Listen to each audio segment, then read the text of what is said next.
Assalamualaikum warahmatullahi wabarakatuh. Perkenalkan, nama saya Rizal Nabil Ikhwani dengan NIM 2022 10 11 03 11 432. Di sini saya akan menjelaskan tugas ke-13 mata kuliah Hukum Konstitusi dan Lembaga Negara. Di sini saya mengambil judul yaitu Dinas Perhubungan, Penjaga Kelancaran Transportasi Daerah. Halo teman-teman, pernahkah kalian memperhatikan petugas berseragam coklat atau biru tua yang mengatur lalu lintas, memasang rambu, atau memeriksa kendaraan umum? Ya, mereka adalah bagian dari Dinas Perhubungan, atau kita sebut sebagai Dishub. Dinas Perhubungan adalah lembaga perangkat daerah yang berada di bawah provinsi atau kabupaten kota. Tugas utamanya adalah melaksanakan urusan pemerintahan di bidang perhubungan sesuai kebijakan pemerintah daerah dan peraturan perundang-undangan. Kalau kita bicara tugas, Dishub itu ibarat otak dan peraturan pengatur lalu lintas di daerah. Mereka mengatur, membina, dan mengawasi seluruh aspek transportasi darat, laut, bahkan udara yang menjadi kewenangan daerah. Mulai dari kelancaran lalu lintas, pengolahan terminal dan pelabuhan, penyeberangan, pengawasan angkutan umum, hingga memastikan keselamatan transportasi masyarakat.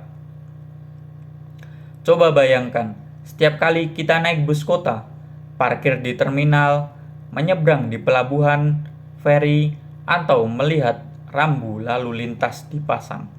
Semua itu adalah bagian kerja Dishub. Mereka juga melakukan penertiban parkir liar, pemeriksaan kelalaian kendaraan, hingga mendukung kelancaran acara besar di daerah yang berpotensi menimbulkan kemacetan. Tapi bukan cuma itu, Dishub juga berperan dalam perencanaan transportasi daerah, menyusun rencana jaringan transportasi, memastikan fasilitas publik tersedia dan layak, serta mengintegrasikan berbagai modal transportasi supaya mobilitas masyarakat lebih mudah dan efisien. Dengan sistem transportasi yang tertib, aman, dan nyaman, perekonomian daerah bisa berkembang lebih cepat karena orang dan barang dapat bergerak tanpa hambatan berarti. Selain tugas teknik, Dishub juga aktif melakukan edukasi keselamatan lalu lintas, misalnya sosialisasi tertib berkendara di sekolah, pelatihan untuk supir truk angkutan, hingga kampanye penggunaan transportasi ramah lingkungan.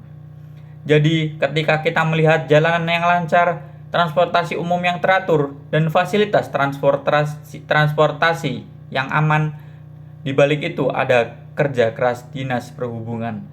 Mereka bukan hanya sekedar petugas di lapangan, tetapi penjaga mobilitas daerah yang memastikan kita semua bisa bergerak dengan nyaman dan selamat. Mungkin sekian penjelasan dari saya. Wassalamualaikum warahmatullahi wabarakatuh.